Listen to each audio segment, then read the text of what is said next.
Good morning. I'm Colter Reed, your productivity coach. And this morning I wanted to talk a little bit about the importance of positive self talk. This has been on my mind for most of the last month. I've been reading Jon Acuff's new book, Soundtracks, that comes out on Tuesday. Just finished it last week. And a lot of what it talks about uh, is the self talk that we have, these constant soundtracks that we have running through our minds, this chatter that we have, this incessant voice, and what that voice is telling us. So I want to just go live. This isn't going to be a heavily produced live with lots of fancy graphics or anything. You just saw, one of the two graphics that I've got, or I've got one more later on. But other than that, this is just you and me talking. So thanks for being here. I was 2 weeks away from being named Trevor. That was the name my parents had decided on. And then about 2 weeks before I was born, my mother saw Colter Bay on the map.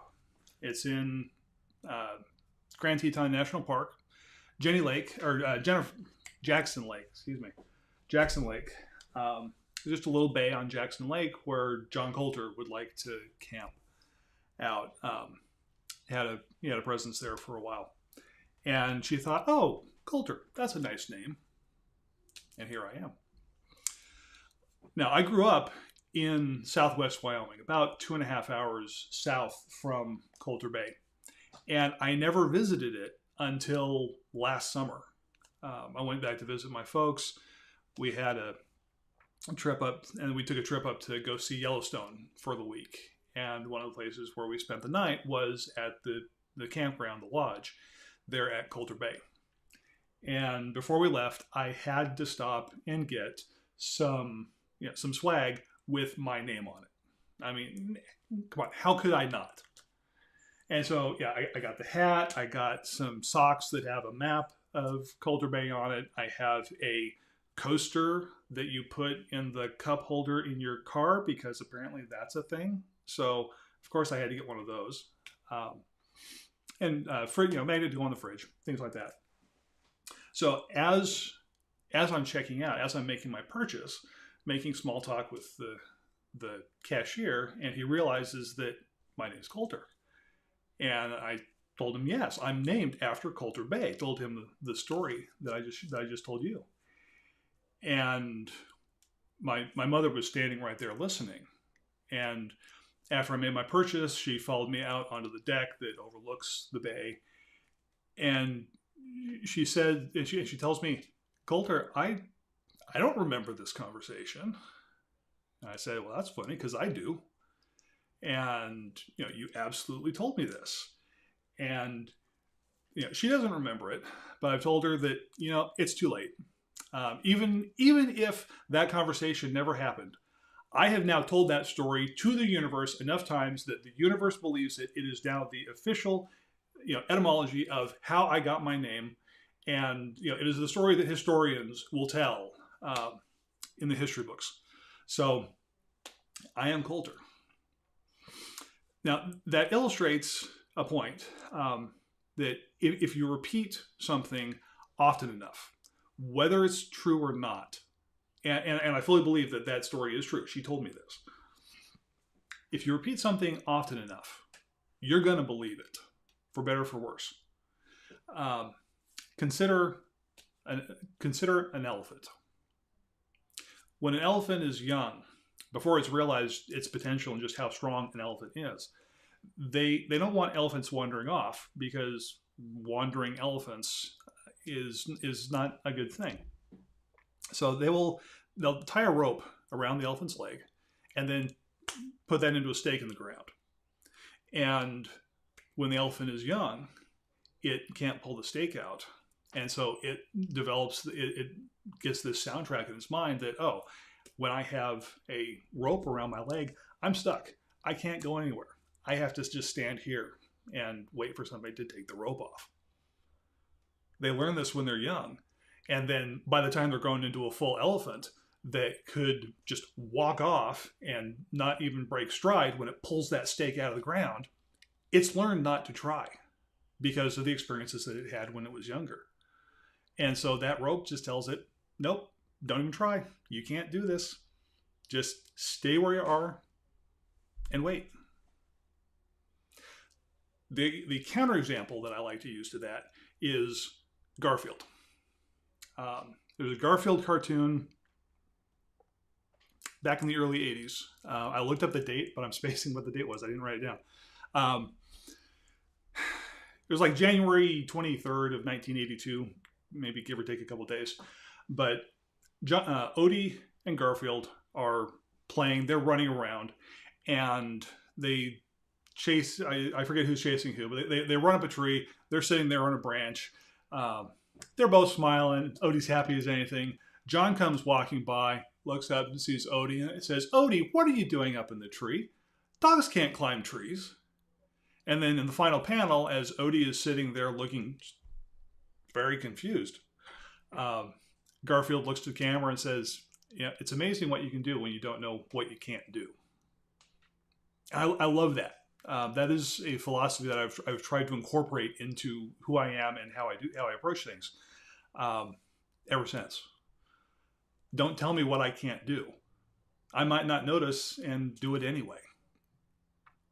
But we have this tendency to focus on the negative. It's so much easier to be negative and cynical about things.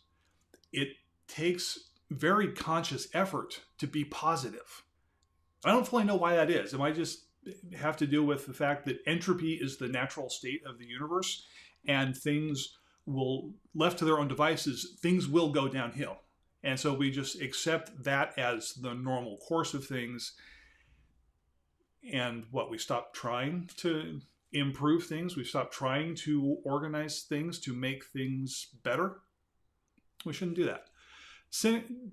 Becoming cynical is a habit. It's something that we practice over the years.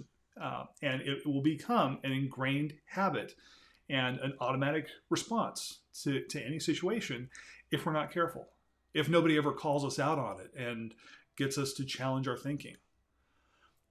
Being genial is just as much of a habit, and you can cultivate that too. When something goes bad, you can develop a response to look on the bright side, to see the positive, to see the opportunity in the challenge. It's just as easy as being cynical, but the results are so much better. Something that I recently heard was that if a thought that's going through your head is something that you shouldn't say to a friend, then maybe you shouldn't say it to yourself either, because it's not helpful, it's not kind. And now that I say this, yeah, it's in soundtracks. Now, as a friend, we need to, there's an expectation that we need to be honest with our friends. And, because we have a perspective on them, we can see blind spots that they can't see. And so we can be honest with them and give them feedback and help them improve. But that is very different from calling out their faults and just being a jerk to them.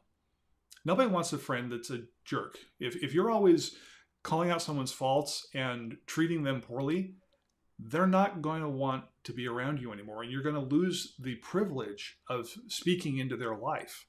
They're going to stop listening to you. But you can't get away from yourself like that. You can't just tell yourself like, nope, enough of this. I'm done. I don't want to talk to you anymore. I don't want to hang out with you anymore. Bye. We always have that self-talk going on in our heads. And we say things to ourselves that we would never say to somebody else. We are so much harder on ourselves than we are on others. We cut people slack that we don't afford ourselves. We show people grace that we deny ourselves. And it's interesting that we do that. We should be our biggest supporter, just because we are always there. We are always talking to ourselves, always telling ourselves things, how to interpret the things that are happening around us. If we don't believe in ourselves, we are going to sabotage everything that we do. Every project that we undertake, it's not going to turn out the way we want. We're not going to reach our goals. We're going to waste our time on things. We're going to put in all this effort. We're going to get excited, but eventually our hopes are just going to get dashed up on the rocks, and we end up right where we were, except we wasted all this time. So, why bother? But wouldn't it be great if we could flip that script and turn that internal dialogue that we have into something that was wildly supportive and encouraging? So instead of constantly tearing ourselves down, we're constantly building ourselves up. Instead of challenging our ambition and our dreams and saying, no, you're not going to, that's not possible. You can't do that. You're not good enough. You're not talented enough. You're not beautiful enough. You need to hang back. Just play it safe. Back off. What if that same voice would be encouraging, saying, yeah, go for it.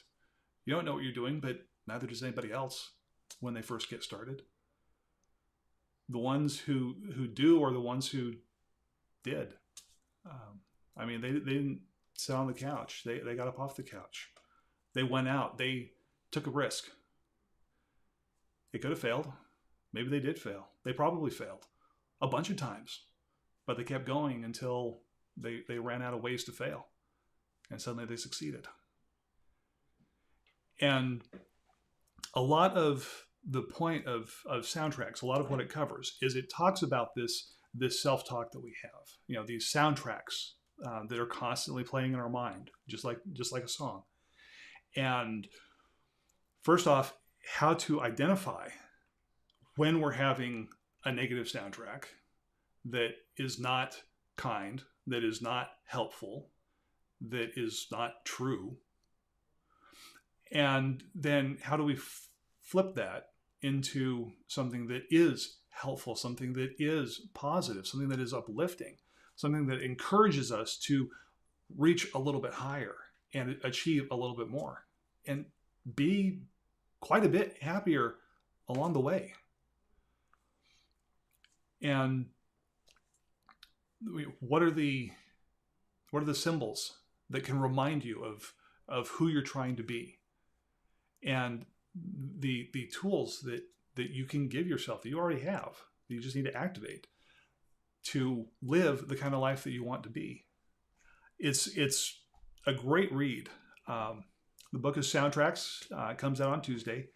If you pre-order it before Tuesday, then when it ships, John will send you a free copy of the audiobook. So if you don't want to read it, you just want to listen to it, great, you've got it. But don't just buy the audiobook, buy the paper book, buy the ebook, get the audiobook for free, listen to the audiobook, because then there will be things that you want to go look up in the book and mark and highlight and be able to refer back to. It's the most marked up book that I've read in a couple of years. It's really good. And it's really needed, because we have this tendency to just be down on ourselves, to assume the worst. And I have seen the difference that it makes when somebody in their lives, when somebody can change the script that they're always telling themselves about who they are, what their potential is, all of these things that affect us throughout the day. This isn't like a once a year thing, like when we're setting goals for the year. It's not something that we just think about once a year, or once every 5 years, or even once a day. No, it's constant. I know people who are constantly down on themselves, and I know people who are constantly cheering themselves on. People who are their greatest critic, people who are their greatest cheerleader. And it is such a difference. It is so exciting to see the transformation that has in somebody's life. So if that overthinking, that constantly second guessing yourself, constantly criticizing everything that you do, if what you think is getting in the way of the results that you want to achieve, then you're overthinking. And you need to start dialing it back a little bit and, stop thinking. You've thought enough. Go do. And that's the point of soundtracks. I really enjoyed it. I hope you do too. And even if you don't read it, just find ways to be aware of the voice that's going on inside your head and how to change that narrative to be something positive. It will change your life, and it will change the life of those around you. I am Colter Reed. Thank you for joining me.